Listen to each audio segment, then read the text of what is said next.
Spring Lake Board of Commissioners regular meeting is now called to order. I ask that you please silence your cell phones and Okay.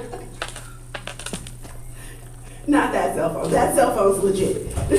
You guys silence your cell phones. Mine is off too. And please keep all sidebar conversations to the minimum out of respect for the business of the town. I'd like to begin with our invocation and pledge of allegiance. Pastor Marshall, I do not see the audience, to lead us in our invocation.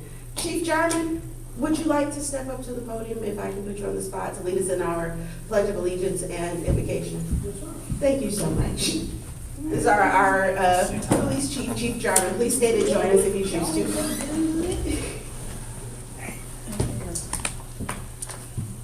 Gracious Heavenly Father, we thank you for this day that you've given us. We thank you for the opportunity to gather and self-govern ourselves as a town. We thank you for these board members who lead us every day and lead this town. Amen. I pledge allegiance to the flag of the United States of America and to the republic for which it stands, one nation, under God, indivisible, with liberty and justice for all. Thank you, Chief, and I really appreciate you allowing me to put you on the spot like that. All right, we will now call for additions and deletions. We will add a discussion regarding health care insurance or health insurance, and we will add that to new business, that'll be E, new business agenda item 10E, and everything will fall after that if there are no more additions or deletions to the agenda. Yeah, that's her package.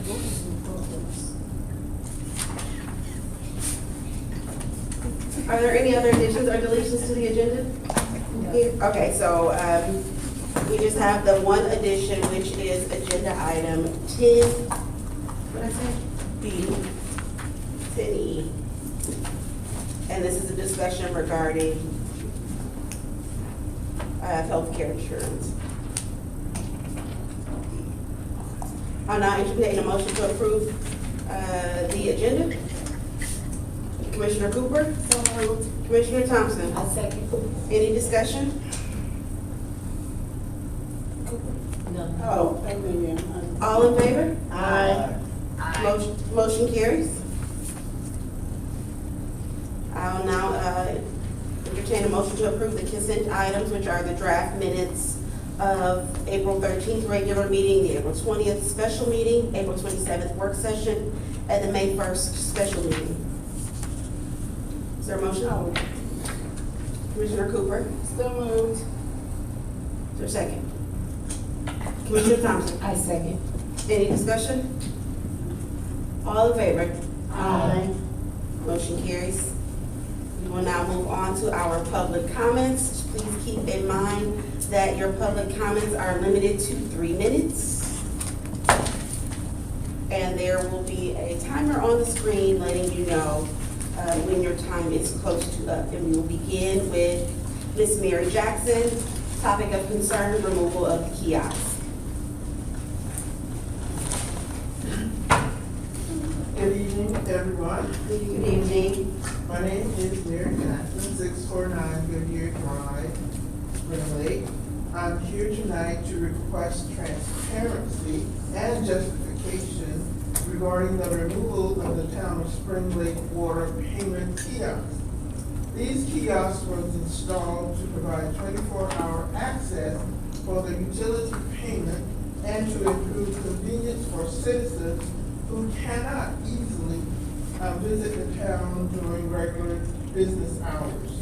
According to public information, the town approved approximately $78,000 for the purchase and installation of these kiosks.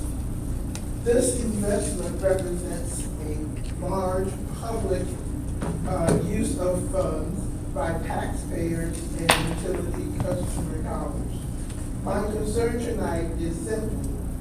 Why were the kiosks removed? Has the town publicly evaluated whether they are actually serving the residents as intended?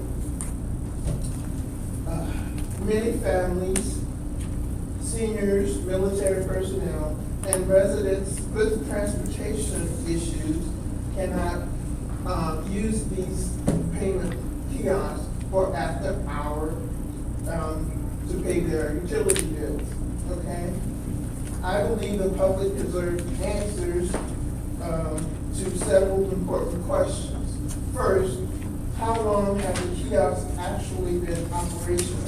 Based on the public notice that appeared, it has been operational since November of 2025. If that is correct, they have only been in service for a limited time period. Second, how many transactions have been processed through the kiosk since installation? What total dollar amount has been collected? Are they being heavily used, lightly used, or has the town simply not shared the data? Third, what financial analysis was performed before considering removal? If the town spends approximately $78,000 for the purchase and installation of these devices, the cost, and what is the cost of removal, and what return has the town received on its investment? Finally, I respectfully ask the board to publicly release the kiosk usage statistics, vendor costs, and operational report You can finish your sentence. that justifies the removal. Thank you. Thank you, Ms. Neary. Next, we have Sean Brigner. Topic of concern, Manchester Elementary. Sean, while you come, I just want to thank you for your vigilance on this topic. You've been an extreme help. Good afternoon, everybody. I do want to make sure that everybody was aware that tomorrow is the actual final vote for the Manchester South. They have all the timeline and everything already out. And we just need to stay on top of that, showing up. I've seen a lot of really good news articles come out about our presence, about everything we're doing. And it really helps that everybody here has been showing up, doing all that.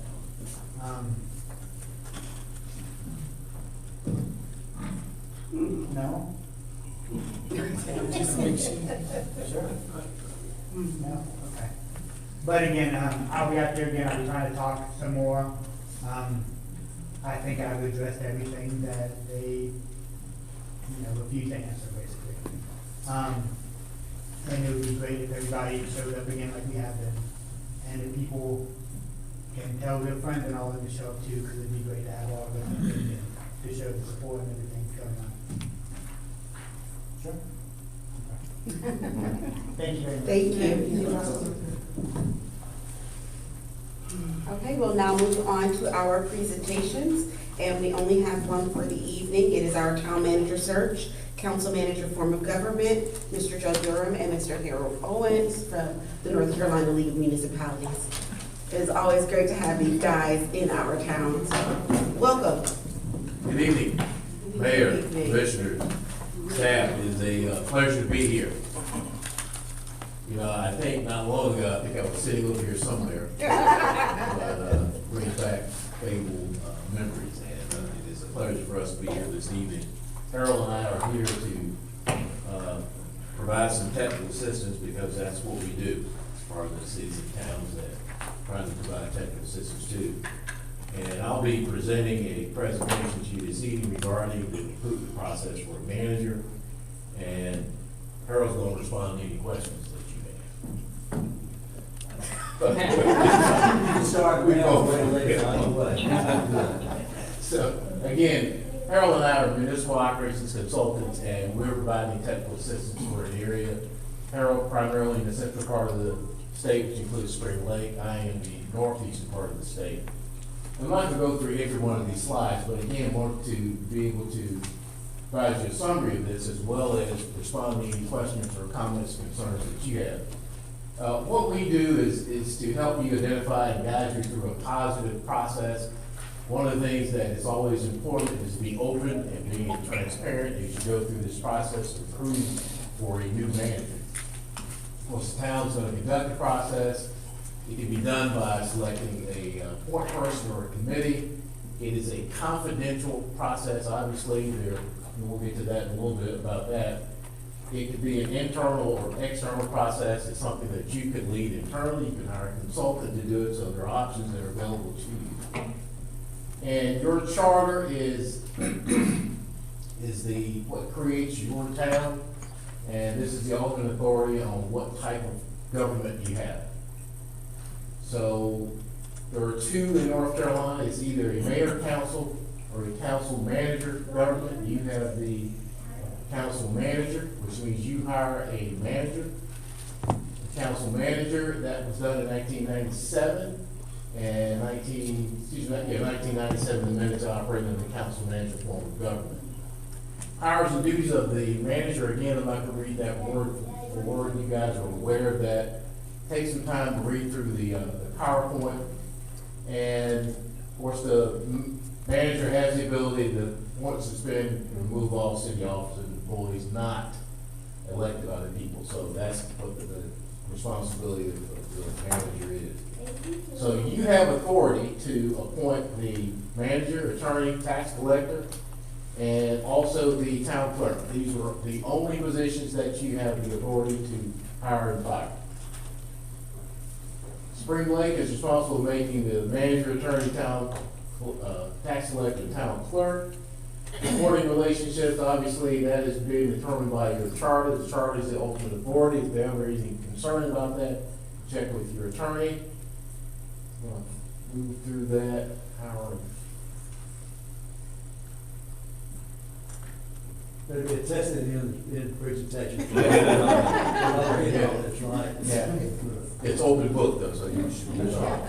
So, these are some of the duties of the manager, obviously attending all meetings, executing the laws of the state, city, the charter. The important thing also is preparing the annual budget and any capital program that may be developed. She'll submit an annual report to the council and make public report on the finances, which is done monthly here.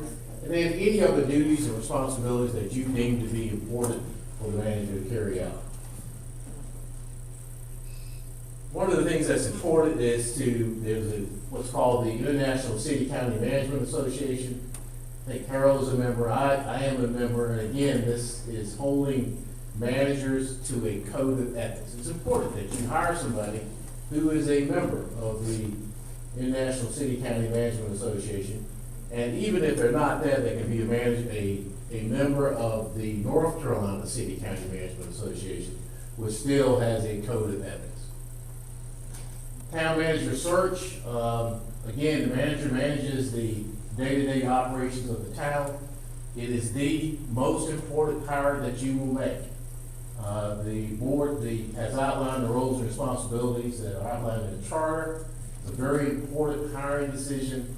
This person is in charge of the day-to-day operations for your town. And one of the things you want to do as you go through this process is try to determine, to get a feel for where you are right now. What's important for you? What are some of the characteristics that you want to see in a new manager? What are the current, you can think about what are the current and future needs of the town? What are the strengths and weaknesses of the town? What were the past successes and challenges of the town? And this manager will need to understand what has worked well, what has not worked well. And this is important for you to start thinking about this as you go through this process. This will move towards developing a candidate profile. This will be the current challenges, future challenges, and then the board can again work on that candidate profile. For example, and again, this is just an example. You may want someone that has a master's in public administration or something related to that, 3 to 5 years experience, maybe longer, maybe 7 years or something that you guys will talk about. Special qualifications, financial experience, engineering experience, somebody who was a previous manager or department head, has budget experience, and also an important one there is ICMA credentialing. And that is people have called this certification. It's not a certification. It is a credentialing process which a manager has to go through, demonstrating his or her expertise and knowledge in public management. Also has a minimum number of years that you have to have in order for you to be credentialed. Time frame, it really is going to vary. You're looking at the application process for a couple months. Screening process could take a month or so, another month to select a candidate and notice that. And of course, notice is given to the candidate, and 2 months is to bring the candidate on board to the town. Of course, take into consideration that you'll also have to, the person who may be employed or somebody who may not be employed, that could vary in terms of the time that that person can start. Salary range, we did this about a year ago, and that was a competitive range from 110 to 120. Obviously, that probably would need to be updated, and we would have more current information. I should have done that before here, but I didn't. I apologize. You can go up with the range. Publication of vacancy. There are lots of places where you can publish that. The ICMA website. Obviously, the League of Municipalities has their own website. UNC School of Government, a local newspaper, any social media sites, LinkedIn, and others. So there are many opportunities for advertising now. Some are not as costly as others. Candidate screening process, the full elected board could review all the applications. There could be a committee who would narrow it down, which I think is what you did the last time, to 2 or 3 people. Then you could hire a search firm to do the whole thing for you. But again, all these, it's important to understand that this is at this stage, it is a closed process, because you are taking the application, you're talking about qualifications, competence, and performance, character, and fit of a particular individual. So that is closed at this process. Then you are accepting resumes, you're acknowledging receipt of those, you go into closed session to talk about those employees. Keep in mind also that a lot of these people are, you heard me say again, it's important for this to be confidential. A lot of these folks already have jobs, so it's important to keep this confidential. Typically, boards narrow it down to about 3 candidates to move forward. And again, this includes internal candidates as well as external. Board members can compare notes. It's important to go into closed session and talk about the qualifications, experience of each one of your candidates.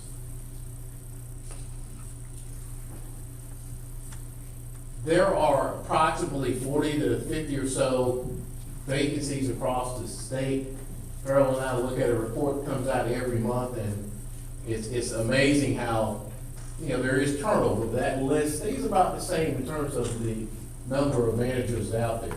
I say this also because it's important for you to understand that applicants are looking at you also to decide whether or not they want to come. That's important because it is a competitive process. I think I bolded it in. Candidates evaluating the town as much as the board is evaluating the candidates.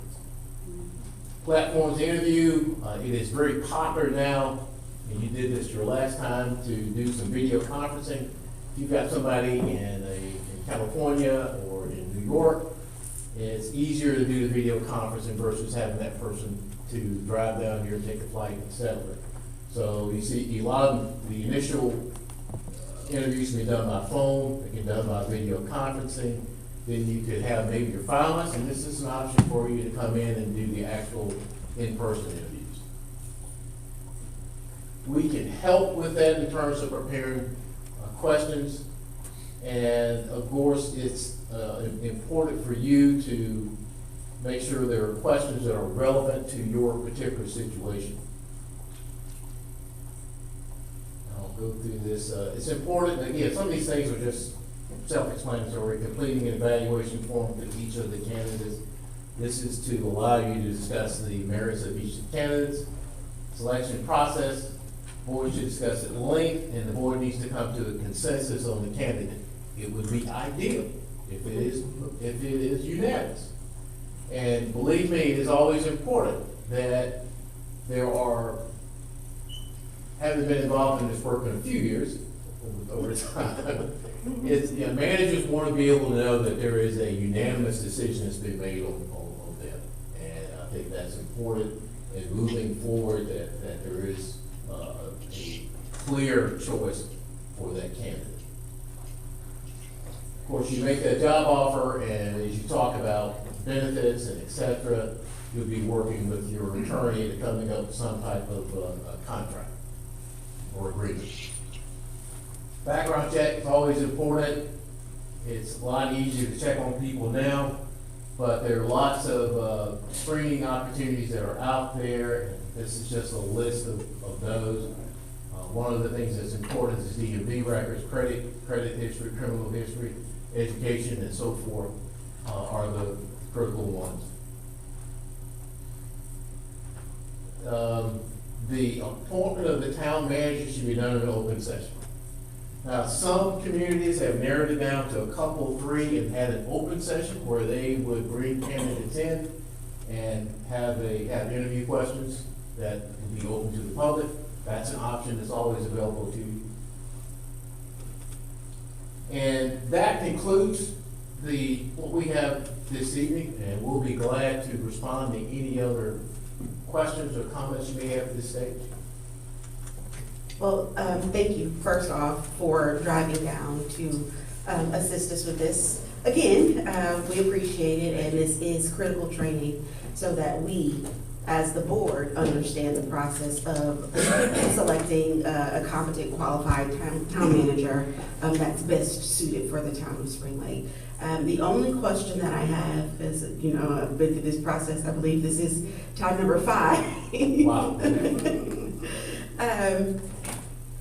Is there someone at the league that can help us adjust our, the job description? Right now, we don't have an HR clerk, and we need some assistance in that HR area.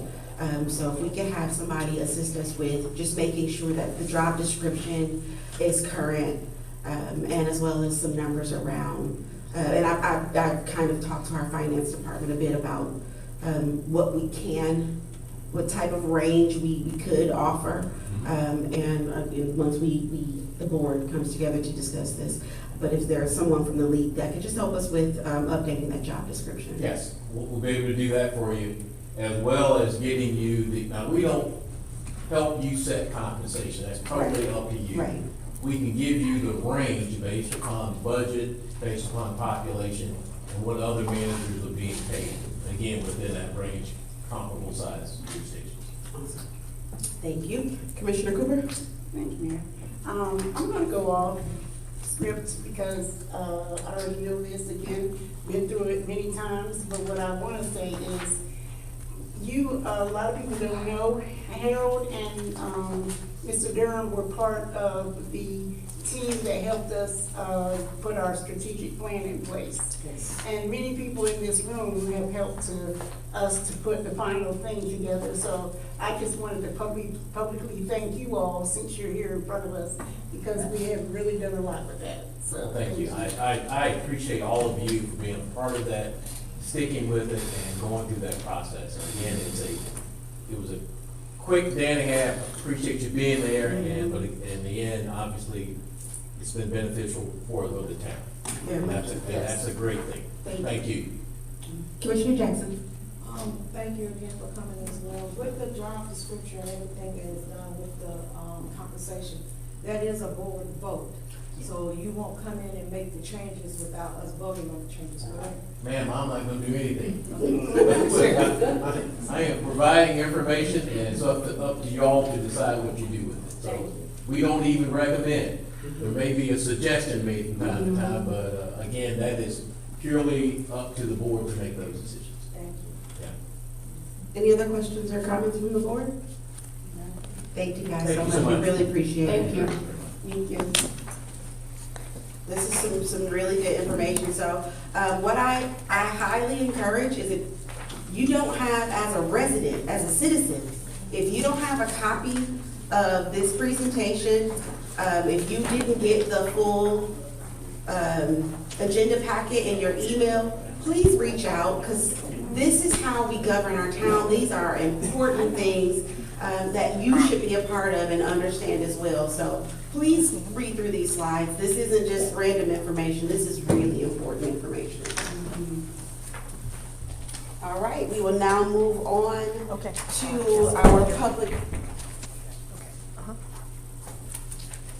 to our public hearing. And this is ZON 26001, rezoning request from O&I and office,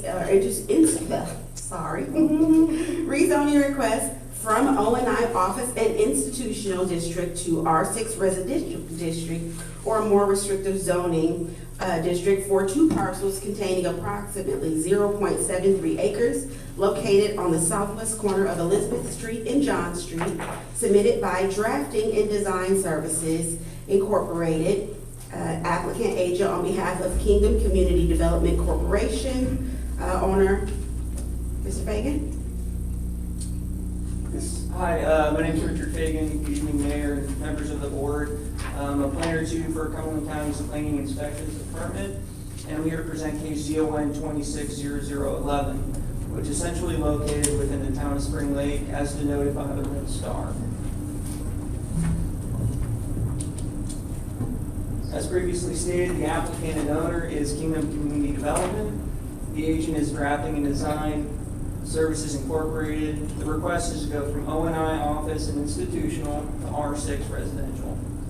The intent, which I think has already been done, is to demolish the existing unit and develop the subject property for single-family residential use.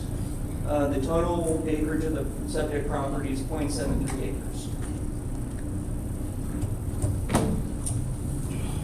Subject property may have contained, could be demolished at this moment, which I think it has. It was a stick-built single-family residential unit with some undeveloped wooded lands in addition. There's a variety of uses surrounding the property. We have single-family residential, some manufactured homes, multifamily residential, along with institutional with the Spring Lake Recreation Facility.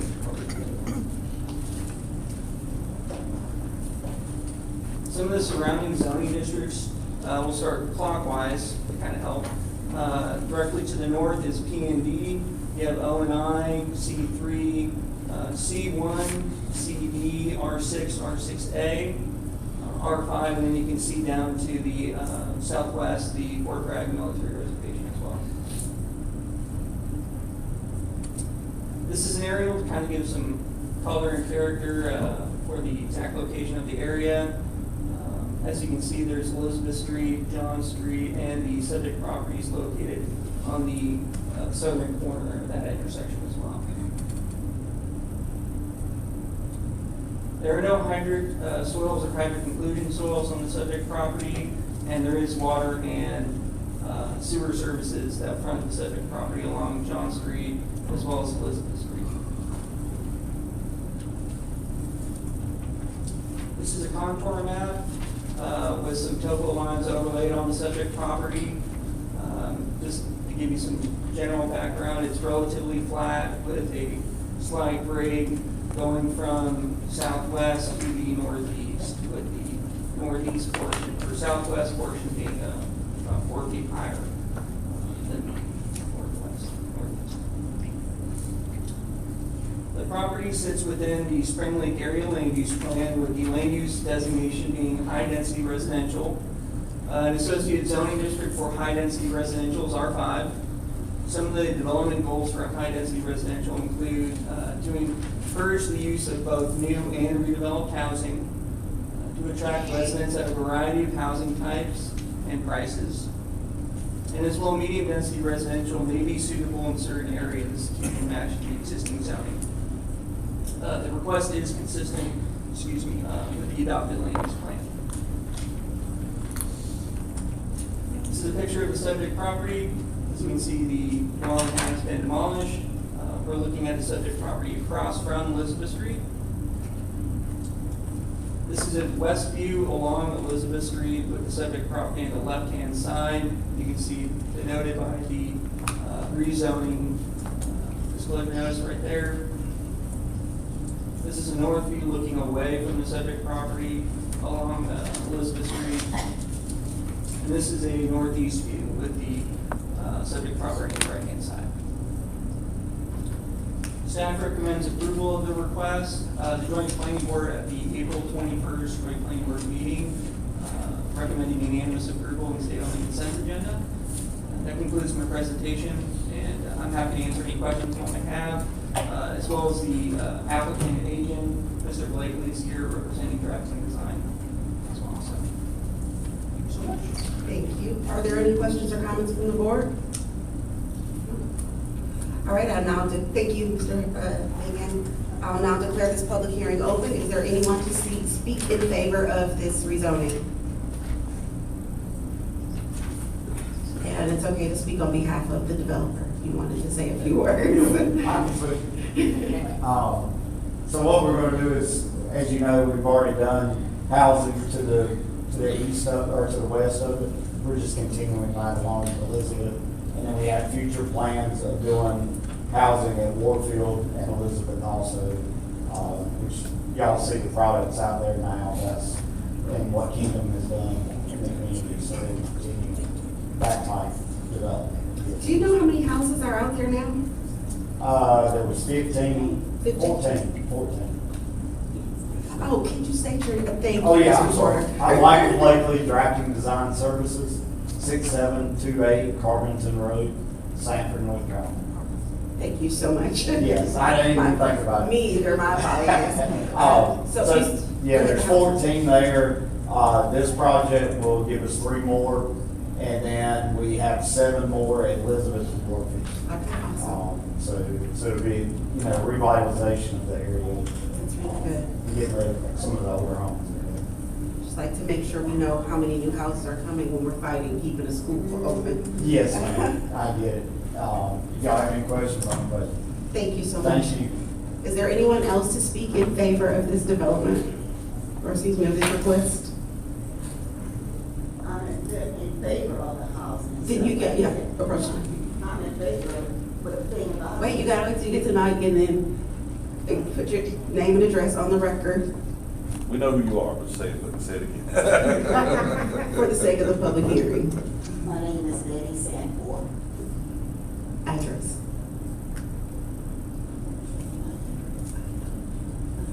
104 Peter Drive, Spring Lake. Been here for over 40 years. But anyway, it's good that we're having these houses, but the thing about it is the price of the places. They're too expensive. And they need to come down on the prices so we can, get more people in these apartments and these houses. I think over on Charity Road, there's only one. And how long those apartments? I know, we have to stay on the topic of. Okay. Thank you for You speaking. understand what I'm saying? Yes, ma'am. All right. Is there anyone else to speak in favor of this request? Is there anyone here to speak in opposition of the request? Again, is there anyone here to speak in opposition of the request?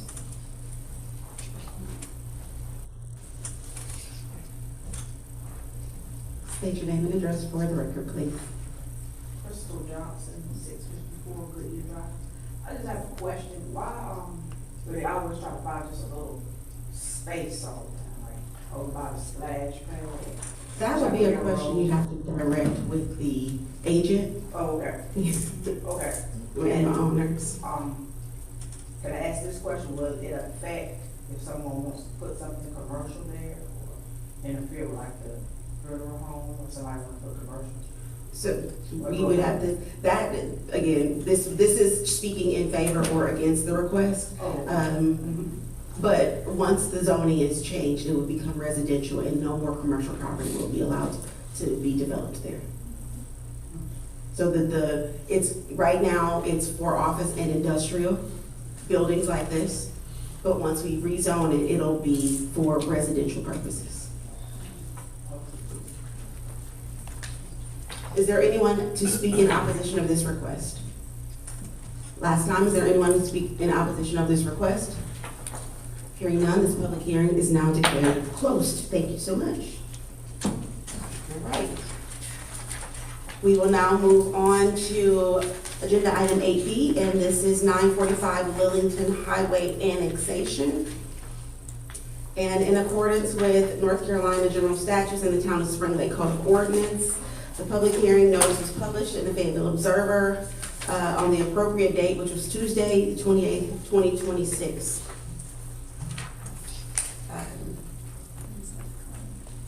So we'll pass this to Madam Clerk. Would you like to speak to the annexation? Everything was as it appears. The rezoning will be held with Cumberland County, and Craig Dewar on behalf of the agent is here for any questions or concerns the board may have. So again, the board has conducted,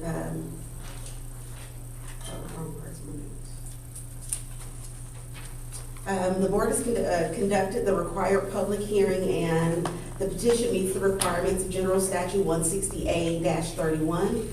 If there's no opposition and the board finds the petition valid in every respect, we can adopt the ordinance 2026-2 when we move on to the rezoning request. If there's any questions or comments about that? No, Mayor, there's no rezoning request, it's annexation. I'm sorry, annexation request, not rezoning. All right, hearing none, we will now move on to agenda item 9. Mayor, you have to do the public hearing. This one didn't have public hearing on it. There's no, give me the information for the public hearing. I don't have any Is that zoning what you just read? or anything. We have to do the public hearing, what you just read. Public hearing is now declared open. Did Mr. Fagan have anything for this? No, this one's separate. Okay. Yeah, this is just for the annexation only. I gave all the information the previous At the two previous- meetings. Got it. Okay.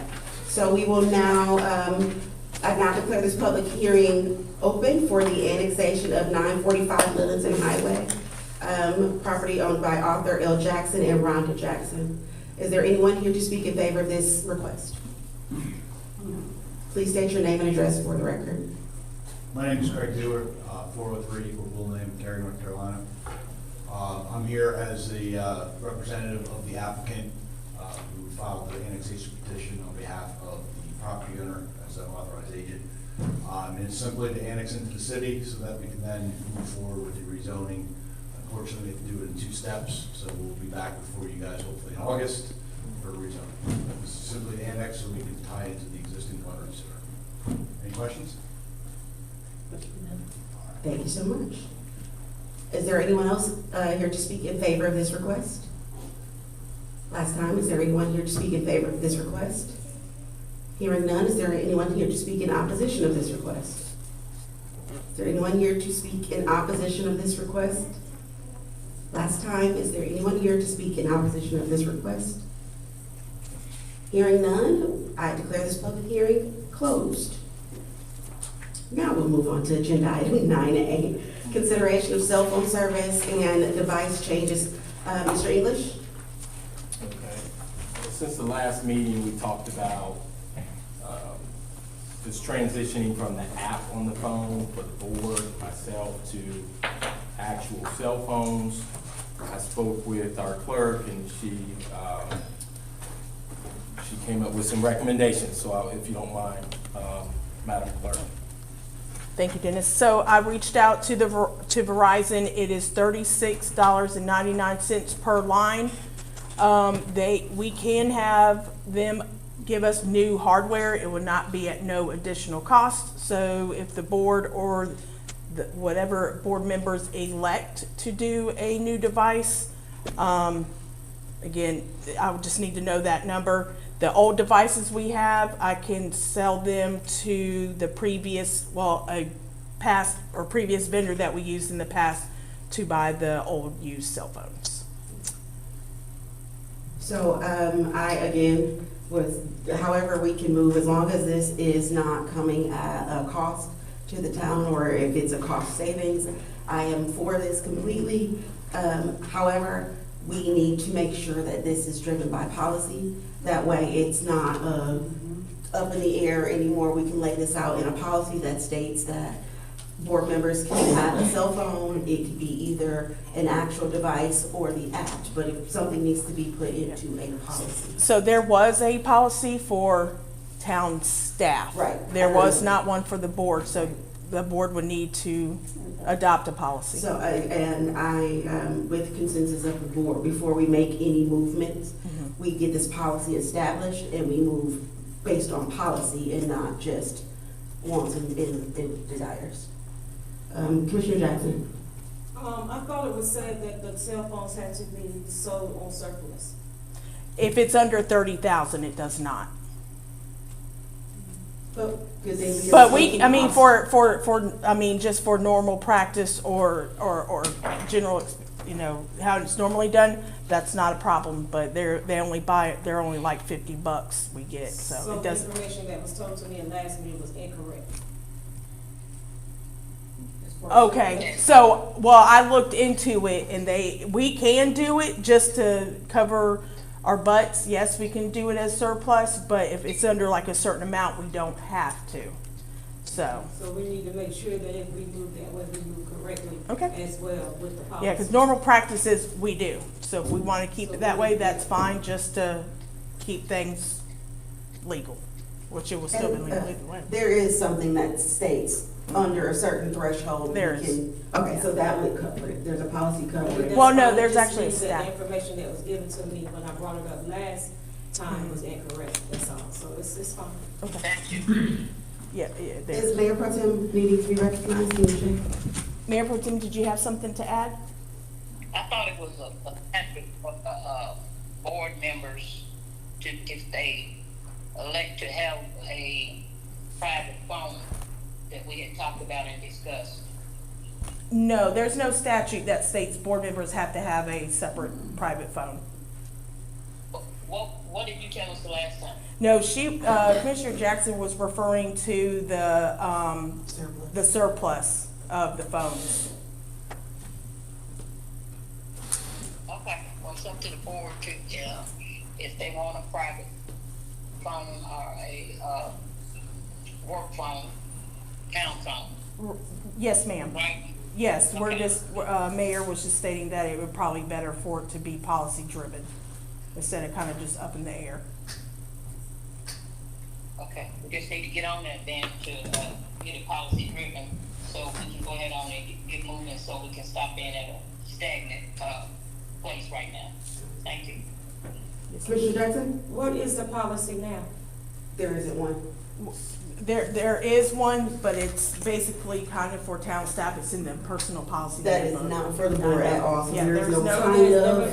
There's never been a policy for the board? Not that I know of. No, Not that I see. there was no cell phone policy for the Board of Commissioners. There was one in the old employee handbook, but that was just for staff, that didn't involve. That's what I'm saying, so that we can go forward and it will, with a policy, it gives options for those who want an actual device and those who want the app. So with the policy, you can opt in or to get the device or say, I'll just use the app. So the policy, we decide what the policy is, or you gonna come up with something for us? So basically, the next meeting, we can go ahead and get this done and over with. Yeah, I can have it. So we have to discuss the policy, how we want it in open session. So what we'll do is staff will give consensus tonight for staff to go ahead and draft the policy.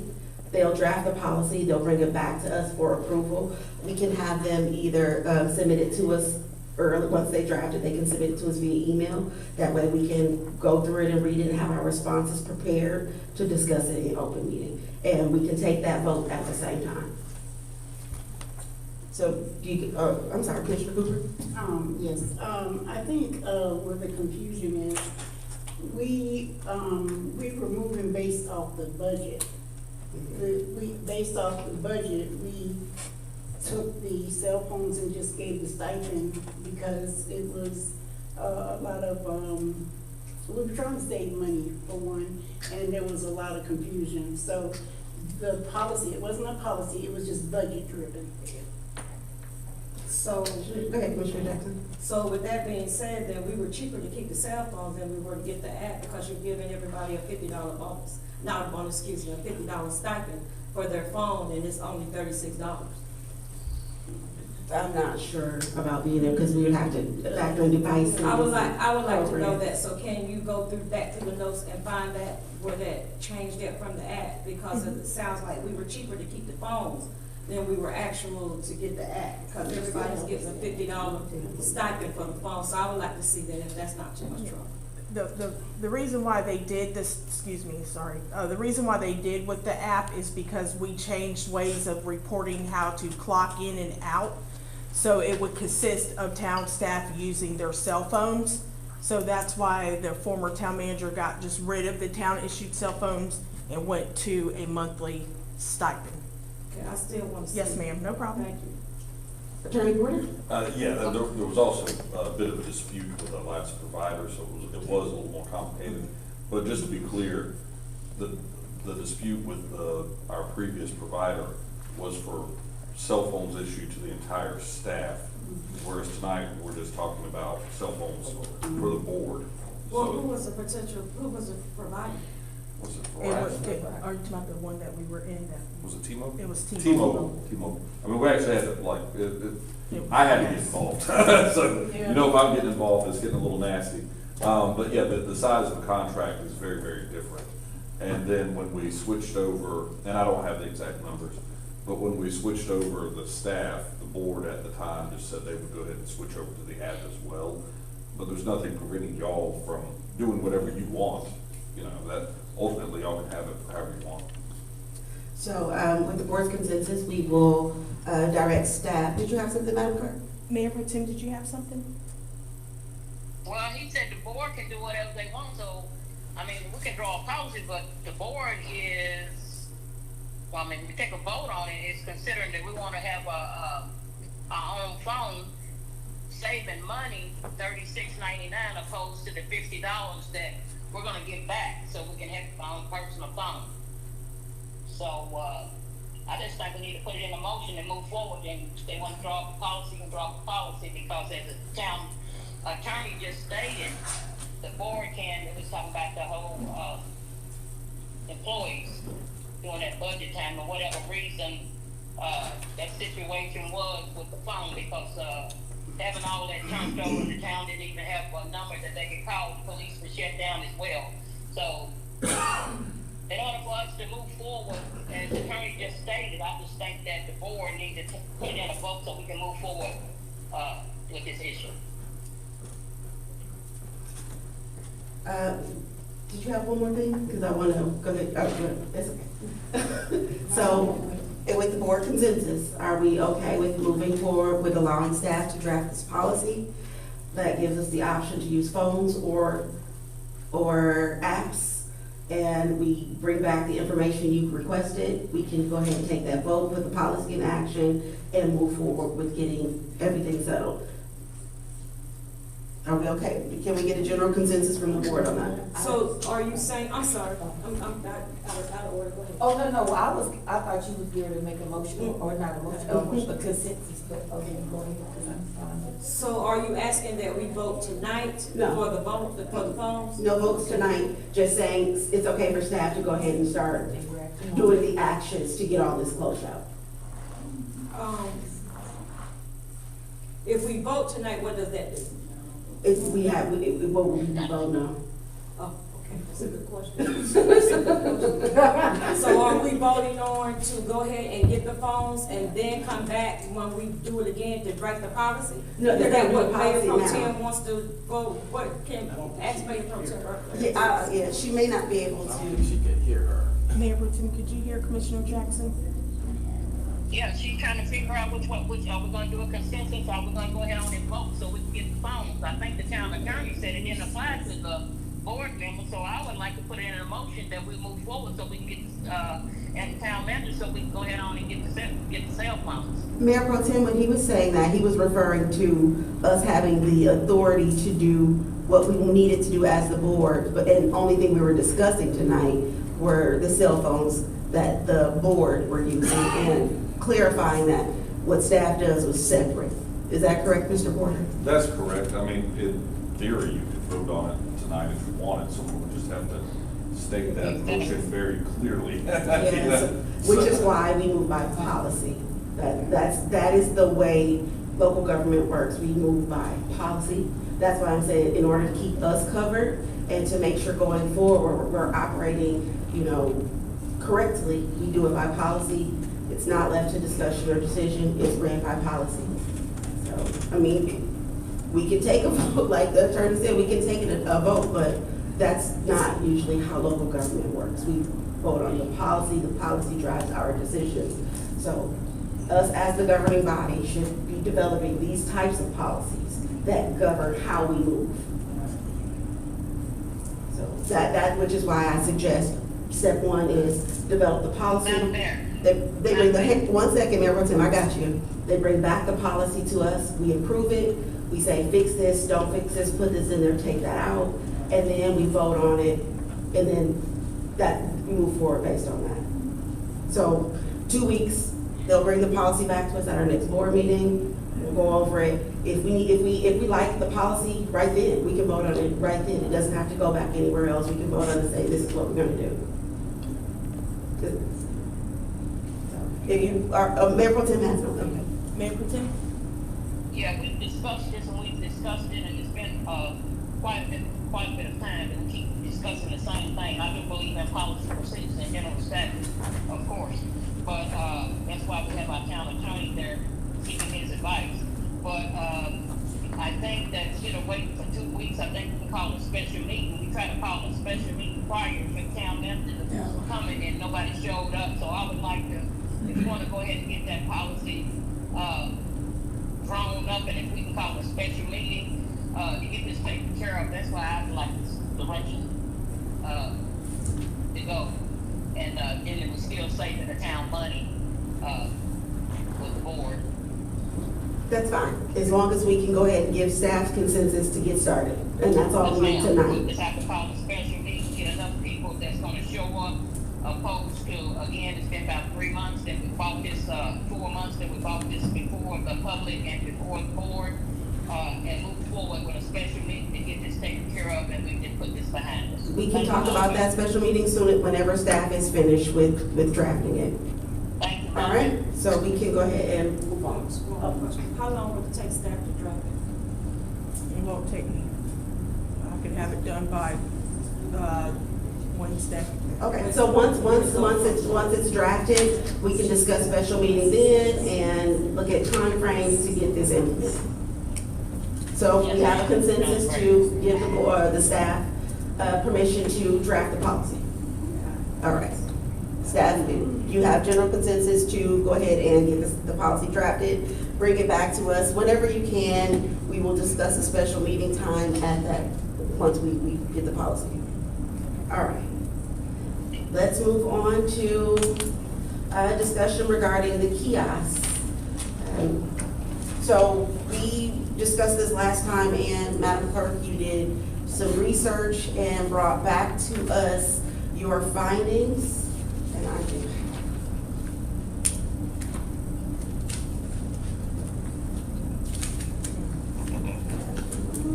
All right. So it was tabled from the April 27th, 2026 work session. It was requested for the town clerk to research whether the removal of the kiosks constitutes day-to-day operational matters or board involvement is required, particularly given the associated costs. The clerk findings were, while the town manager has authority over day-to-day operations, the kiosks were implemented pursuant to a board-approved budget amendment and executed contract. Any action to remove or discontinue their use, particularly if it impacts contractual obligations or town expenditures, should be brought before the board for review and direction to ensure alignment with prior board actions and to mitigate potential financial or legal risk. There was a contract approved by the board on Monday, April 14th, 2025, and signed by myself. Our clerk also reached out to the School of Government, and their input was that they agree with the clerk's finding. If the board approved the budget and the contract, they need to approve any removal. This is true even though it is a former board that approved the amendment and contract. The former board binds the current one. The terms of U.S. payment contract was provided by Mr. Overton. A term of 3 years with an option for an annual renewal for additional 4 years with a total of 7 years if renewed. The annual subscription of $1,500. Termination of the contract requires a 90-day written notice and a termination of the contract without cause in the first 3 years. The town would have to pay an additional $1,000 for the termination of the contract. The kiosks themselves were $25,000 and a piece. With the installation, the total came to $78,000 for the installation of these kiosks, as it was mentioned earlier, were installed in November 2025. So we are bringing this back to the board to discuss how we want to handle the removal of these kiosks. Commissioner Jackson? Okay, so, we're only speaking about one kiosk that was moved, and that's the one that was at the water department. So that's that $2,500 because only one was removed. $25,000. So my question to you, in the contract, we didn't get a copy of the contract, so I would like a copy of the contract. And then in the contract, when it specifies removal, is it talking about removing it all together, or is it talking about removing it from place to place? Because we did not get rid of the kiosk. The kiosk is not gone. It's going to be removed to another place that is more convenient or better use for the more people to use it.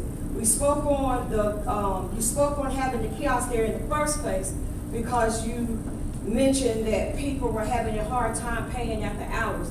That is not a true fact. There's a box that's right across the street that people have been using it for now and forever, and there is not, to my knowledge, I'm not going to say there is not, but to my knowledge, there is no complaints about that box being there. So they're not, the kiosk being moved from the water department is not enabling people to continue to pay after hours. Another statement that was made is for the younger people to do so. So I asked a couple of younger people, and what I was told from the younger generation, they don't go to the kiosk, no way, they do their phone, they pay online. So the kiosk doesn't bother them either way or the other. There was a lot of other citizens, older citizens, especially one like my mother for once, that had a problem with going through the kiosk because she's 79 years old and trying to figure out how to use it was a task for her. So I know I deal with a lot of seniors myself, and I know that's one of their complaints. They don't want to go to the task of doing it. They like it better when they can go and say, hi, how you doing? What you got going on? Whatever, payment being taken. So when the kiosk was put there, there was a lot of indoor traffic that came in from the outside to the inside. So I would like to see, and I would like the word removal to be more clarified. Are you speaking removal altogether, or is the contract only speaking of removal from situation from place to place? Because if we, as the board or the prior board, signed a contract that gave somebody to tell us where we can put the kiosk when it's not best fit for the citizens, that's a problem within itself. So I need to know what that word removal is for. Is it for, again, I say, is it for to remove the kiosk from place to place, or is it to remove the kiosk altogether? So, and there's only one kiosk that is being used, so to keep using the fact of $78,000 is an incorrect finding because the other one is still sitting where it's at, which only had 10 to 15 users in the last 6 months. I could be wrong about the numbers, correct me if I'm wrong, but if I'm not mistaken, it didn't have a lot of traffic there in the first place. Commissioner, the $78,000 is just addressing the total cost that the town spent to purchase them and install them. That's it. I appreciate that. I understand that. But if you're going to make it, you're going to emphasize, if you're going to keep referencing the $78,000 because that's what it costs, then we need to reference the amount that is affecting us. And that's the $25,000 for the kiosk itself and whatever it costs to be removed. Again, I say I need to see the contract. And I want that contract interpreted what that word removal means. Can I have some clarification on what you mean by how it's affecting us? Well, the kiosks, from what I'm saying, from what I'm understanding with what y'all are saying, is the fact that you bought the kiosk. So now the kiosk is not where it's at.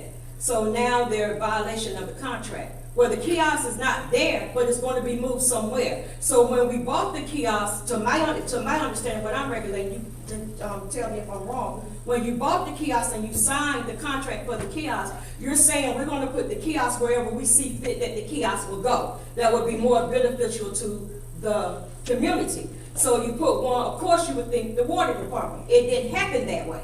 Not to say it was a bad decision, but you have citizens that don't like that kiosk there. So if you move the kiosk and you move it to somewhere where it can be more out in the open, so if I'm driving around and I'm at a store and the kiosk is over here, oh, let me go pay my water bill while I'm over here, you can do that instead of having to actually come here. So my question, I guess my overall question is, what is the big deal if the kiosk is still going to be used and it's still going to be in a position that may be better for the citizens and of that? So the only loss, if you call it a loss, that you would be using is the actual removal and putting it somewhere if it costs a lot. But sometimes in life, as it was stated before, you got to get with the times. So when you get with the times, you would spend more money to get with the times, but the overall result would be better. So that kiosk movement to move to another place may be short-term money cost now, but long-term savings in the end. That's what I mean.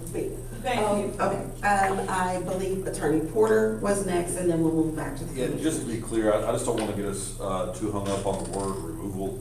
I think that's just the word we were all using last time. I don't think it's meant to have any connotation other than how we were using it last time. Just we moved it, it was moved, but that was it. So that being said, I think to Carly's point, as far as what she's saying, is just if the town decides not to put it somewhere else and not use it, there would be contractual ramifications. I think that's all she's saying. So I just don't want us to get so hung up on relocation, removal.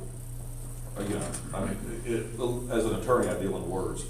And so you can get real hung up on it, but at the end of the day, the thing was there, and now the thing ain't there.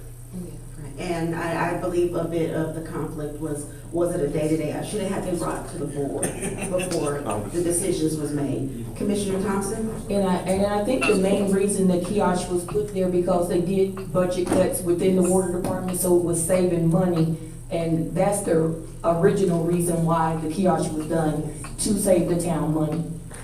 Just to elaborate to Commissioner Thompson's point, we were against budgetary restraints.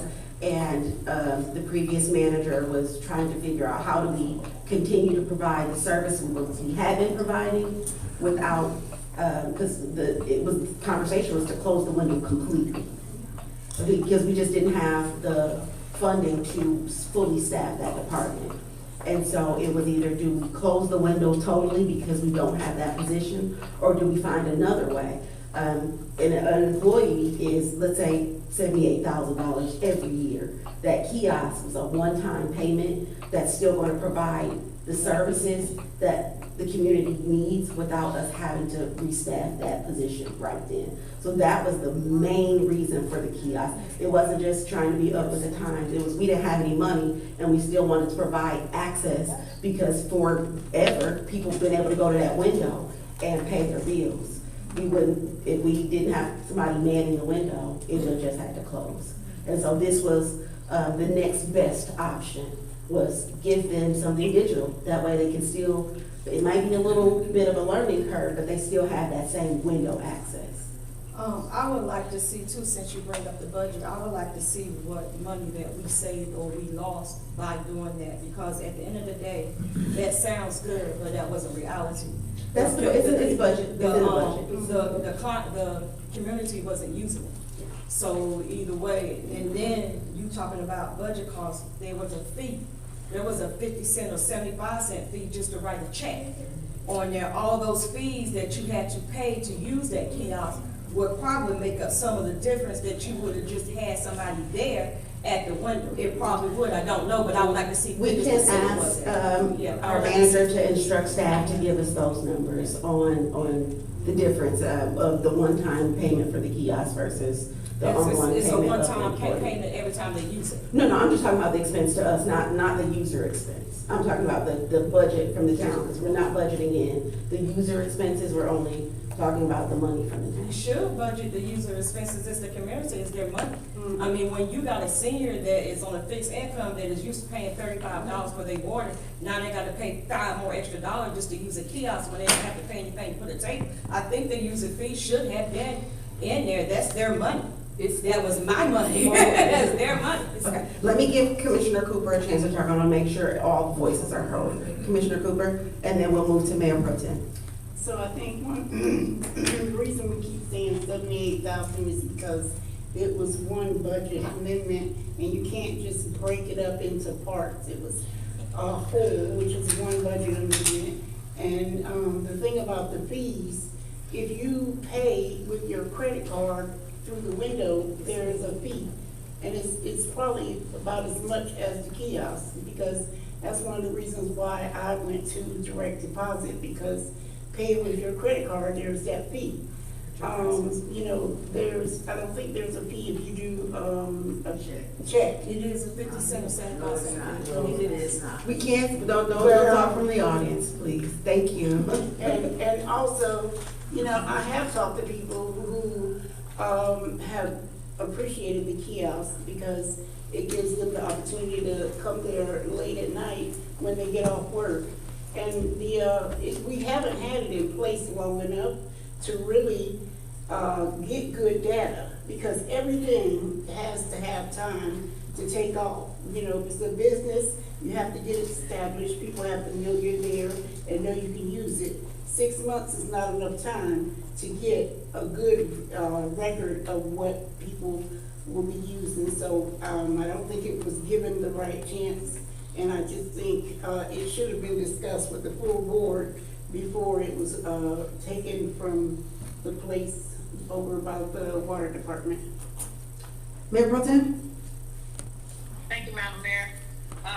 Discussion of the kiosk, I'm not gonna go over everything everybody else has said. It is $25,000. Only one was removed, the other one is still down the way by my church, and nobody can get to it. It's grass and everything like that. So I feel like that was a waste of money budgeted in the first place when it was budgeted in April, I guess April 14th, when you put it in 2025. Anyway, it's already been done, but we're going to keep those kiosks. I would like to see them still in Spring Lake, but I would like to hear from the citizens.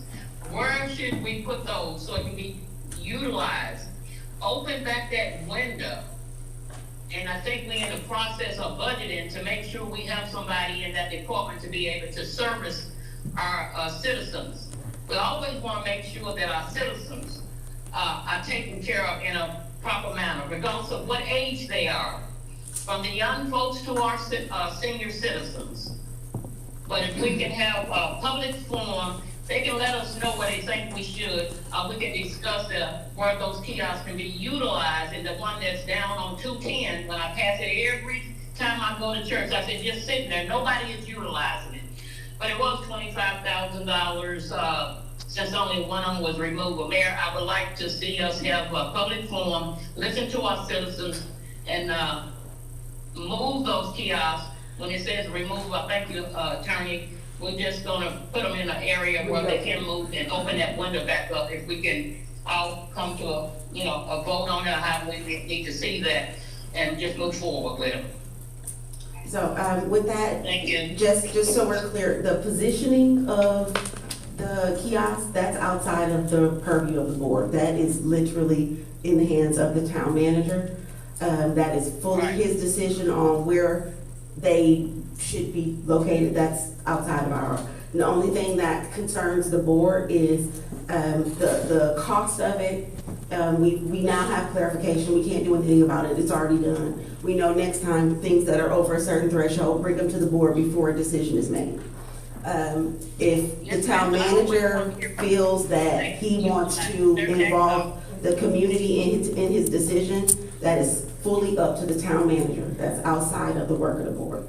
So if he wants to hold a forum, that's perfectly fine. However, he could use staff to, determine the location, but that's, again, that's within his, can you pause her for just one second while I'm talking? So that's within his jurisdiction. And so now that we're clear, the whole issue was just making sure we know which things should be brought before the board before action is taken. And now that they have been removed, I would like to just see what's the plan for them. It's one. Huh? It's one.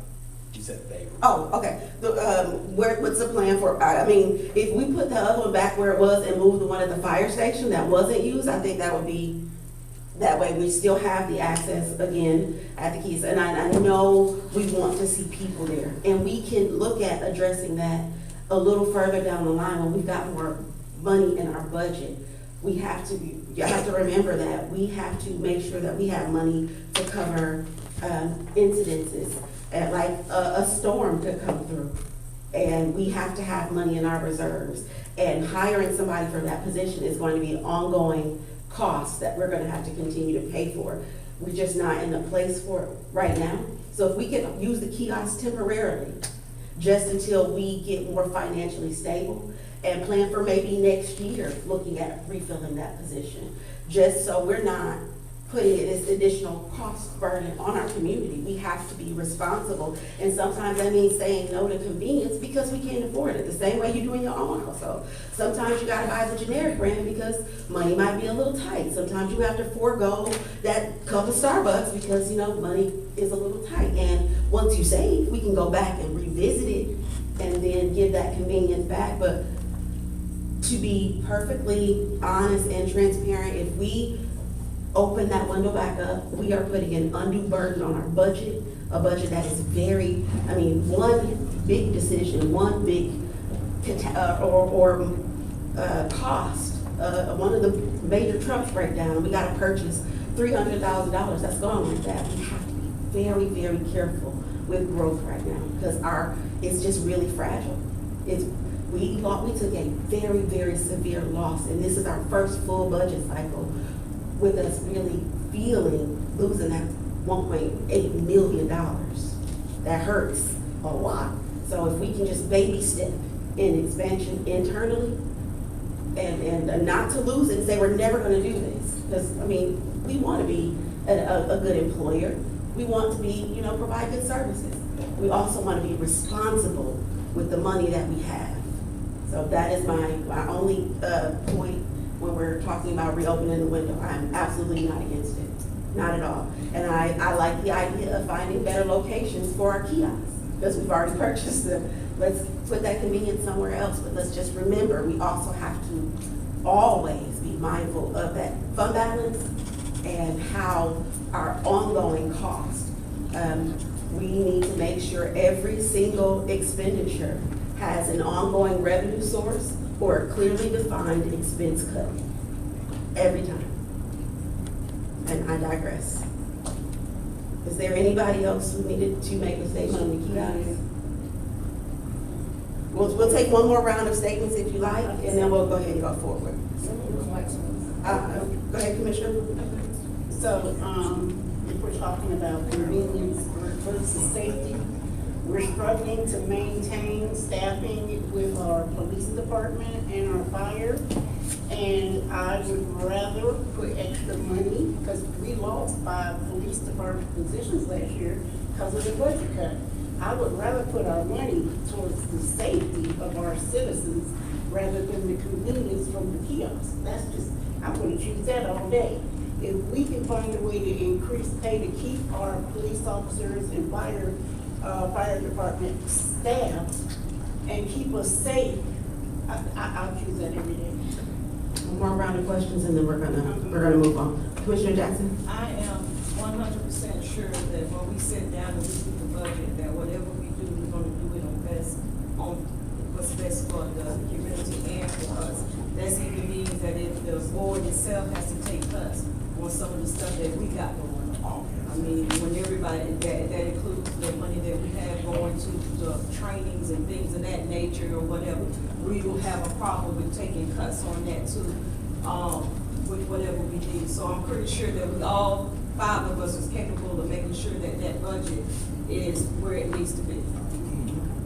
All right, we will now move on to agenda item 10A, and this is the zoning 260011, rezoning request from O&I Austin Institutional District to R6 Residential District, or to a more restrictive zoning for 2 parcels containing approximately 0.73 acres located on the southwest corner of Elizabeth and John Street, submitted by Drafting and Design Services, the agent on behalf of Kingdom Community Development Corporation. I'll now entertain a motion to approve or deny rezoning 260011. Commissioner Cooper. So moved. Is there a second? Commissioner Burgess. Second. Any discussion? All in favor? Aye. Any opposed? Motion carries. Congratulations, Mr. Manning. I look forward to you continuing to build this community that you said back in 2021, we sat in the audience and you showed these beautiful pictures of these houses right across the street, and now I drive by there often just to look at them, seeing vision for field. So thank you for continuing to build in our community like some people in our county isn't seeing happen. We've got, new houses coming all the time, yet Cumberland County School Board says Spring Lake isn't growing, and that's justification for closing our schools. Yes, I said it, and I'll say it again. We are growing. We have people who want to invest in our community, and we need our county's school board to do the same thing every time. And I'm gonna die on that hill every chance I get. All right, next agenda item 10B, ordinance 2026-2, ordinance to extend the corporate limits of the town of Spring Lake, North Carolina, the 945 Lillington Highway, and I'll now entertain a motion to approve or deny ordinance 2026-2.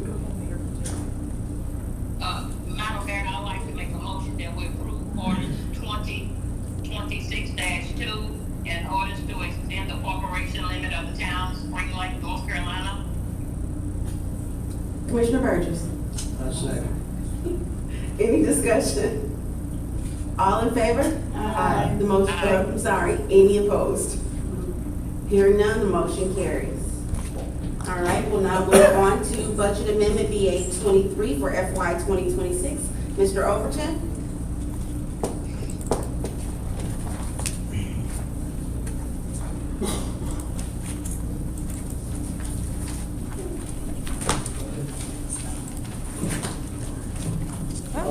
Good evening, ladies and gentlemen. Good evening. We have budget amendment number 23 here. There is no increase in the total cost because we're just moving it from one line to the other. The first line there is software maintenance, $6,000. There is a software called Planet that you use to do a capital improvement plan. We have a capital improvement plan for our water and sewer that we prepare for our engineers as part of the asset inventory assessment. But we don't have a capital improvement plan for all of our other buildings, equipment, vehicles, and everything else. This software costs $6,000 the first year.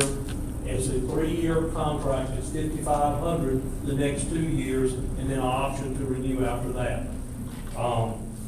We are currently paying Harris Software for payroll and capital asset software that we do not use anymore because we switched to ADP.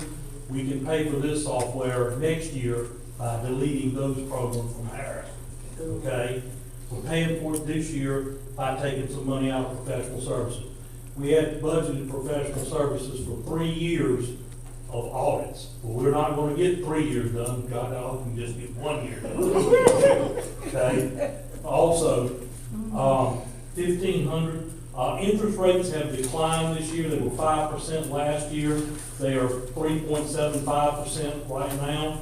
Our bank service charge, when interest rates go down, the bank earns less money on our checking account, so our bank service charge goes up a little bit. It was averaging a little less than $500 a month. Now it's about $600 a month. So I'm asking to add $1,500 to cover our bank service charge for the rest of the year. And both of those will be paid out of a reduction in professional services this year the software can be paid for next year by reducing what we pay Harris, okay? The other big part of this budget amendment is a request from the street department to buy 2 pieces of equipment. The first is a asphalt pot trailer. It is a trailer where you heat up the asphalt so you can spread it. We currently do not have one. We used to have one years ago, but we don't have that piece of equipment now. And you see the quotes there. They've gotten 2 quotes. One is $71,000, the other is $80,000. The other piece of equipment they would like to buy is a lift bucket. Right now, the lift, we rent one whenever we need it. We use that to hang the banners and to take the banners down. We use it to hang the Christmas decorations, take the Christmas decorations down. Also use it to decorate the Christmas tree, but it can also be used for lifts when they need to trim trees and do other things, repairs. The cost of that is either $37,800 or $39,500, the 2 quotes that they have. The contract we had with Highland Paving to resurface the streets, that came in under budget. So now we're looking at some other streets that they may can repair, but I'm asking to take $100,000 out of maintenance and repair of streets and put $100,000 in capital outlay equipment, $111,000 to purchase these 2 pieces of equipment. Mr. Wing is here. He can explain more why he needs these 2 pieces of equipment and what he can use them for if you have any questions. Awesome. I want to say thanks for this Planet software. I was looking through it because I am a techie and I love software. And yes, I am the mayor because I most got excited about the fact that it could put together a booklet for, us slower folks who don't understand those things. And it can put together a booklet that's for the board. So now we know and we can explain real time about what's happening with our capital improvement plans. That in itself is huge. I mean, I know the detailed stuff is great for you guys. Demonstration, it looks to be very easy to use. He gave us examples of other towns that are using his software, one being the town of Wake Forest is using it. Several other examples, you can go on the website of those towns and look at their capital improvement plans. But it's something that we desperately need, a capital improvement plan. We don't have one right now. 100%. So I'm just asking for your approval for this budget amendment. Also, with the Powell bill, right now we have almost $1.7 million in Powell bill funds. You cannot accumulate more than 5 years. Well, we are pushing to 5 years. We need to spend some of this Powell bill money before June 30th. Now, we've already ordered a backhoe that's coming, I hope, any day now. And this will be paid with the Powell bill funds. If we don't get it below 5 years total, we won't get $350,000 next year. So we do need to start spending our Powell bill fund to maintain the streets. Absolutely, and I know the streets department will be extremely excited if we go ahead and decide to give them some more equipment so that they can better clean our town. I can't wait. Let me let y'all take the vote first before I get excited. All right, is there any questions or comments? As Mr. Overton said, Mr. Wing is in the back if you have questions for what this equipment is for. Mr. Burgess, or excuse me, Commissioner Burgess. This lift here, I understand y'all rent some once in a while, but we have a bucket truck that will take the replacement. Mr. Wing, can you come?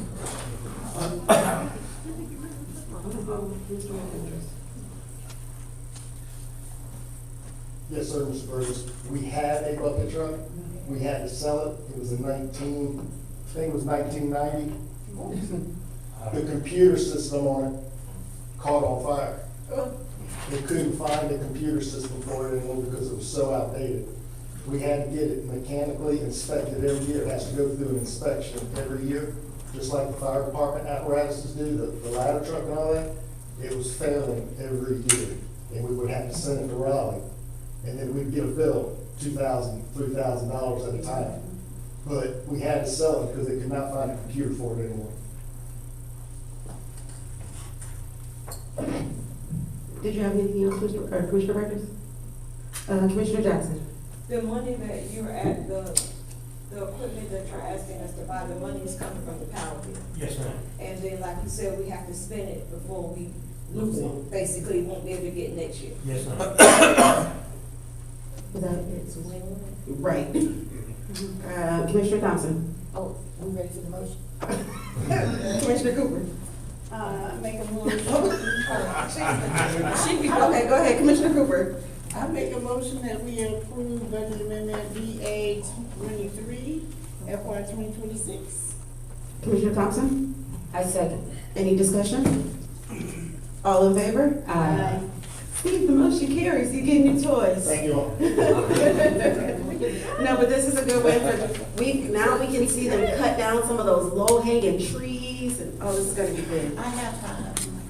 It's not pretty. Okay, we are now moving on to 10D, and this is our PWC agreement. Now, I will allow our town manager to touch it. Mr. Overton, you're fine. We just got this afternoon. We were preparing for it. However, PWC did not send the contract over until maybe 2 hours. We got it maybe 2 hours before the meeting. So we will, again, Mr. English, please tell us what's happening, but we don't have to make any decision until the board has ample time to read through the contract that was given to us. Right, so as far as receiving our PWC contract today, again, we just received it, so therefore we're not going to discuss it in great detail tonight because we want our attorney to look over it. It is gonna be a savings to the town. So we will save money, we will not go over. Of course, any catastrophe we can't do anything about. But the goal is to come off the tiered system. We've been spending a lot of money because when we get to a certain amount of water, they have been overcharged. They've had to charge us. So we're coming off a tiered system and we're gonna go to a bulk system type of agreement. So we're looking forward to bringing that back to the board. Thank you. Thank you, Mr. Overton. Huh? That was it. You know, we're not gonna even go into it because we just got it, so. I'm just here for the Look good. insurance. Oh, all right. That's why I'm staying up here. I'm with it, okay. So now we'll move on to agenda item 10E, and this is increases in health insurance. They're gonna bring it back to the board once Attorney Porter reviews it. Yeah. We just got it today, or this afternoon, so they just, well, Dennis just wanted to make an update, but we're gonna move on to the next item. All right. Which is, discussion regarding the increase in the health insurance. Okay. This is also something we just got, last week when I was on vacation. The insurance companies generally don't like to tell you what the increases are going to be until the very last minute because they're afraid they might have a big claim near the end of the year. So we were, Elizabeth had told us that we were expecting an increase of 15 to 22%. So in the first draft of the budget, we put in a 20% increase in health insurance. That would have kept us still slightly below what our insurance was a couple of years ago.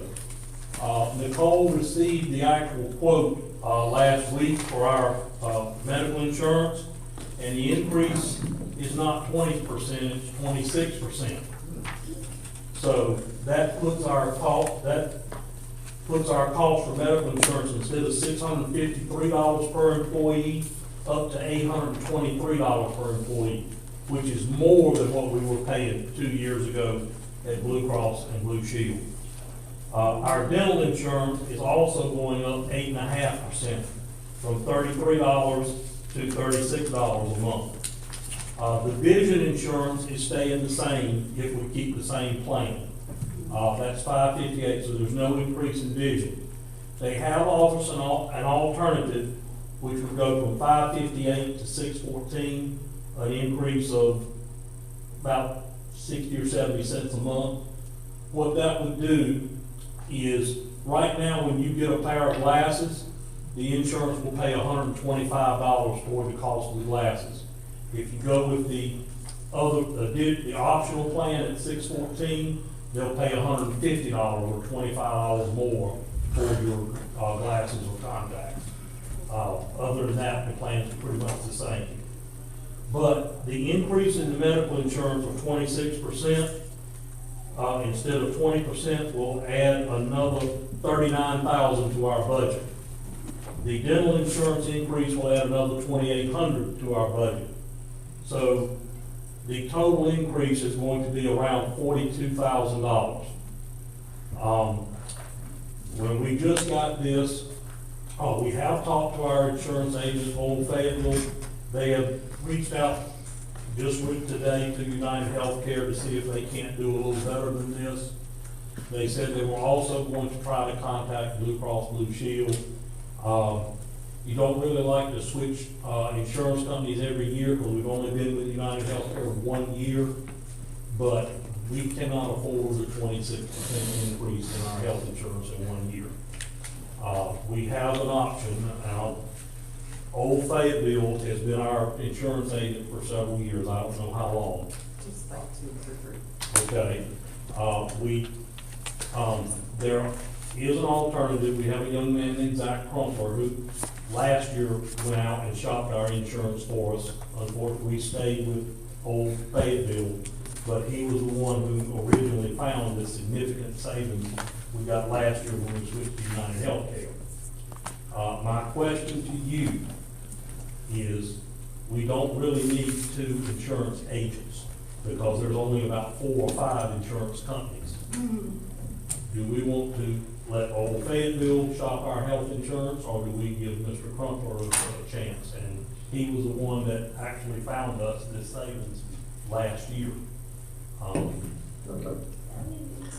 So my question would be, wouldn't it be a little biased to allow the person we're entertaining to shop around for more insurance? I mean, we've used Old Fayetteville before, and if we're looking to go back to them, I would. Now, the guy, what's his name? Zach Crumpler. Zach, is he an independent contractor, or does he work for? He's a licensed insurance agent, selling health insurance, and he can, basically, either one can contact the insurance company. There are only 4 or 5 insurance companies: Blue Cross, United Healthcare, Cigna, and Aetna. Those are the 4 you can buy insurance from. My only personal opinion is, I'd just like to see Old Fayetteville be a little more aggressive in trying to find us savings rather than waiting for us to get these huge increases before they even attempt to shop around. Attorney Porter? Yeah, just to be clear, we don't have to sign a contract with either one of the agents just for them to get us quotes, right? They can. Right, but really, you're correct. But we really need to have a designated insurance agent that's going to go out and do this work for us. We don't need 2 of them out there doing it. I hear you. I just want to make sure. Yeah. I don't disagree with what you're saying, by the way, but I guess what I was just going to say is, until we have to sign a contract or anything, I think this is really a Mr. English decision obviously with consensus from the board, but if Mr. English wants to do that, save us some money. Absolutely.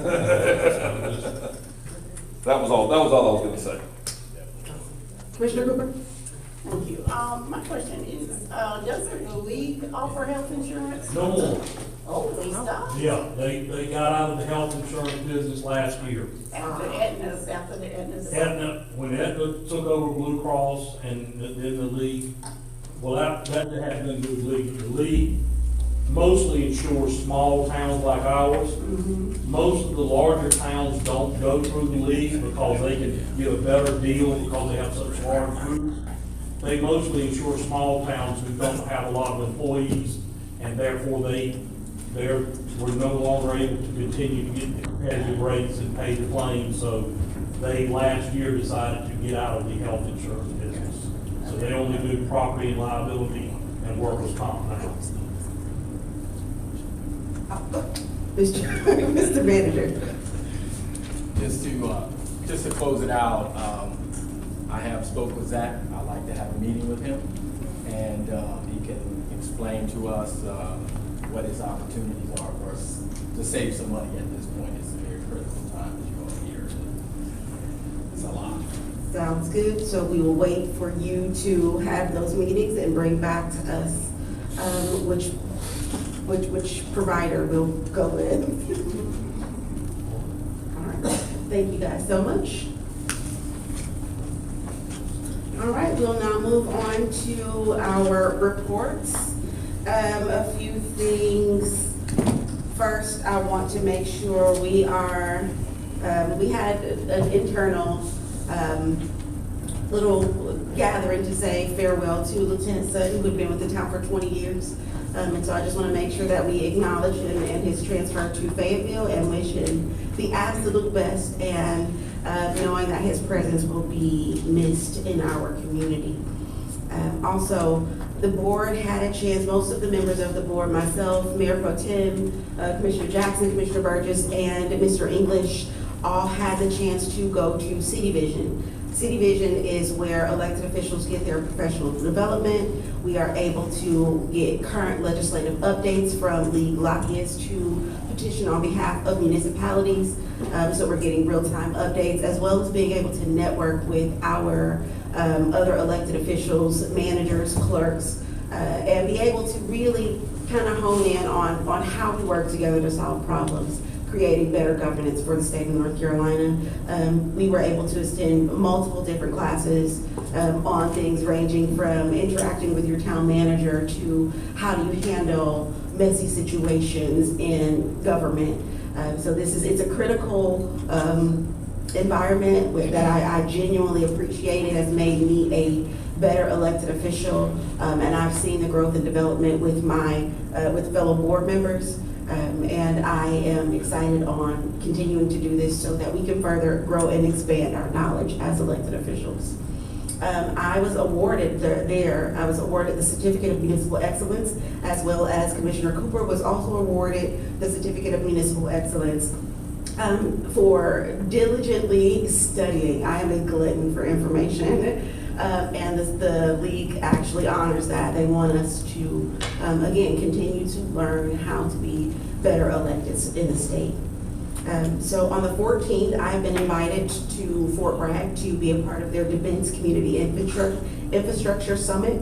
And this is discussing how critical infrastructure capacity, not just the pipes in the ground, but human infrastructure, data, and cyber attacks, how that will all affect things that are happening in our community directly affects the resilience and capabilities of Fort Bragg, and how we work together to mitigate those. So I'm really looking forward to hearing Fort Bragg's perspective on how Spring Lake plays into this conversation and how they can help us be more stable so that that Fort Bragg is more defense ready.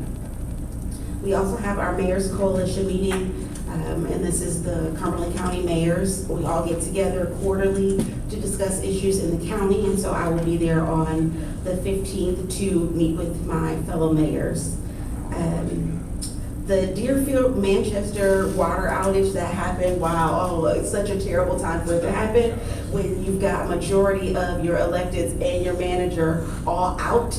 And so it was, and an issue with our phones all at the same time. We had a cyber issue here, poor Carly. Cyber issue, phones are down, internet was messed up, and then Deerfield, or the park decided to explode. So what happened was, and Mr. English can really get to the details, is long time ago, a phone line was installed on top of our water lines.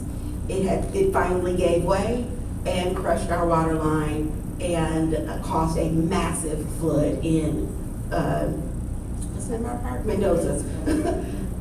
Well, staff jumped on it immediately. Mr. English addressed that one immediately and sent staff over. They were able to repair it. However, the repair caused water to flow normally into other bad pipes, which caused another breakdown. Some valves exploded. And we lost power to Deerfield for about water to Deerfield for about 36 hours while they addressed this issue. They worked until 5 o'clock in the morning, sent in a new shift, and continued working until about 12 in the afternoon to get this addressed. I am not saying this as an excuse. I'm saying this so that you are aware that this is not us just randomly shutting off power. This was not, or water. This was not us knowing that we were going to disrupt service to a community and not telling you. It literally happened, and there was it was not any fault of staff, of the board. We just have to work on our infrastructure, and that's why we are working so hard. Commissioner Jackson and our focus group 2 are really looking into how we work on our infrastructure to get this $80 million to try and mitigate issues like this. So I wanted to make sure that the community knows, and I know it's hard and it's bad, and maybe someday we can find a way to thank you guys for your patience and understanding, because I know if my internet goes out, I'm on the phone with Spectrum saying, hey, do something. And I don't want you guys to feel like we don't feel that burden too. I live in Deerfield, so my household, my daughter was there alone, and my household was without water, so I understand the pain and frustration. And again, I just ask you guys to bear with us while we try our best to address it. The problem didn't happen overnight. That issue came from something that was installed years ago. And this is just where we are. So we suffer the exact same way the regular residents are. So we hurt too, just so you know that. Okay, I'm off that. Splash pads are open.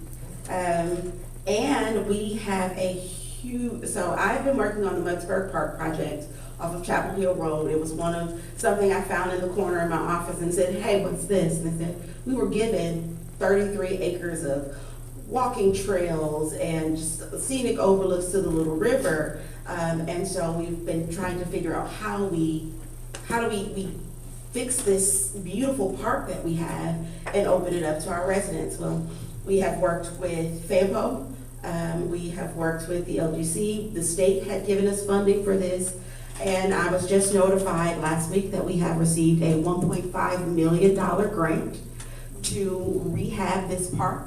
This money it's coming from Greenway Trails through the state. This is state funding provided through us by the LAP program through FAMPO. And so we have finally found some money to actually create this amenity for our town. So I'm super excited about that. I know you guys are like, you're just telling me we need $80 million for water.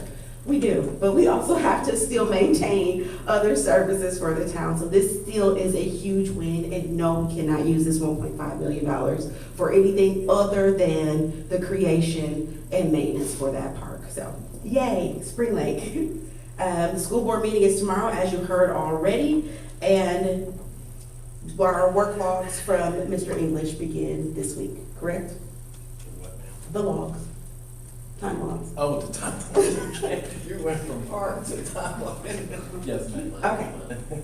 And that is all. Back at the conference was. Yes, that's not this next week is when your logs begin. Got it. Okay, that is all I have. Mayor Pro Tem? Mayor Pro Tem, do you have any reports? Mayor Pro Tem? While we pull her up, we'll go ahead. Carly, I can hear you now. I'm sorry. Okay, I was trying to drown. I'm out here in the country and on this beautiful nature. But anyway, Mayor Kia Anthony, thank you. She just went over just about everything. Enjoyed the city vision, enjoyed the classes, enjoyed the classes that we took together, the sessions, so we can better educate ourselves as well. I want to thank Mr. English. He had those individuals on speed dial. He was constantly on the phone while we was at City Vision. So again, if we can continue to try to work together for the betterment of our town, that's all I ask for. So thank you again for allowing me to be on this phone to conduct the meeting with you all. Thank you. Thank you, Mayor Pro Tem. Commissioner Thompson. Yes, last week I attended the state of Fort Bragg.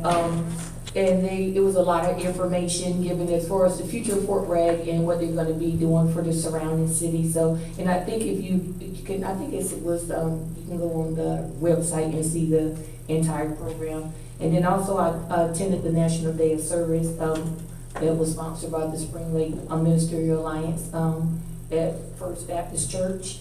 And then also, May 22nd at 11 o'clock up here at the Veterans Park. We're gonna have our Memorial Day ceremony, and if it rains, it's gonna be held here. And the banners, military banners will be going up shortly, and they will be flown until November of this year. And then also, we have the unveiling of the murals at Mendoza Park at 10:15 and at Boyd's at 10 o'clock on Saturday. And that's all I have. Commissioner Jackson?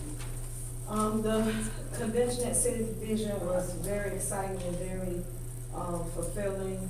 I like the information that the mayor gave us, how we could also be awarded for some of the things in school of government, so she was very good with giving us information on that. And that's all I have. I am going to tap Commissioner Jackson one more time because the North Carolina League of Municipalities has a program called Commit to Civility.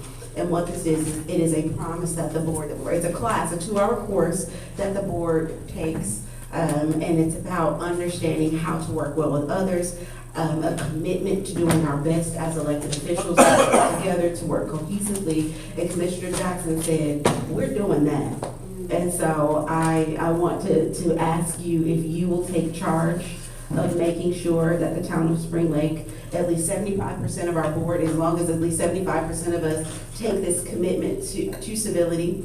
What we'll do is we'll pass a resolution, and this resolution is our declaration, not only to ourselves, but to the community, that we will be a civil and working board. We send that resolution to the League of Municipalities, and they recognize our town across the state as a board that has committed to civility. And I think it's an amazing program. I was able to take the course last year, I believe.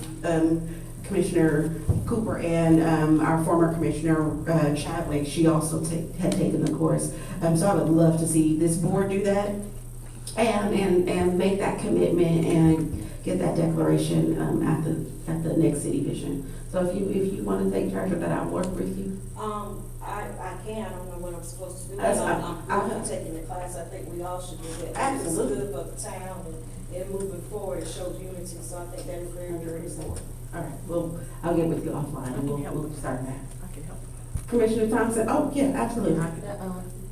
I'm sorry, you're right. Commissioner Burgess. I'd like to thank everyone that came out. We did have a good time in City Vision. A lot of knowledge was there. We got to meet a lot of people, important people. Mr. English knew a lot of guys there. And May 16th over at Boyd's, it's 10 a.m. at Boyd's, 10:15 at the park for the mural dedication. And I want to thank Mr. English for the hard work he's continued doing and keeping us pushing forward. Thank you. Commissioner Cummings? So I, for the first time in 8 years or 9 years, I did not attend City Vision. I needed a break.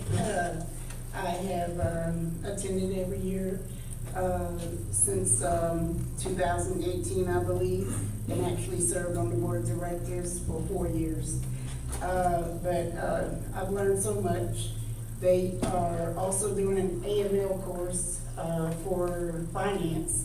And May 13th is the next one about audits. So I don't think you have to be an elected official to take it, but I do know if you are, if you're interested, you know, I can tell you how you can take it, but they're very, very informative classes. They're free, they're webinars, you know, so it's virtual.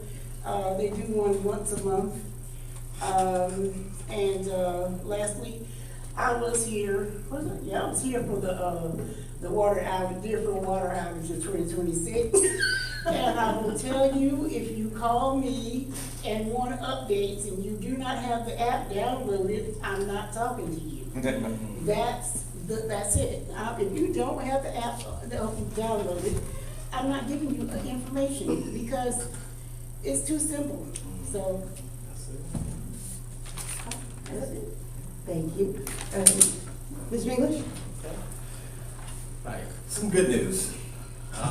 The town of Spring Lake has officially partnered with Fayetteville Technical Community College to participate in the institution's work-based learning program. The initiative creates a pipeline for student interns to enter our water ops department. And what it also does, it reinforces workforce capacity while delivering robust, real-world technical education under the guidance of seasoned industry professionals. So the standardized internship framework requires 120 hours that we have agreed upon, typically completed over a 3-week period to ensure academic and professional growth. Participating students establish 3 defined learning objectives, monitored and evaluated by their direct supervisor, and we will welcome our first intern on May the 20th. Now, is this the project with NC Works at FTCC? Or is this the program that FTCC designed for Town of Spring Lake? I'm only asking. No, I didn't know about one they designed in the past. No, not in the past. I'm saying, did they create this particular intern program for Town of Spring Lake's water department? I did.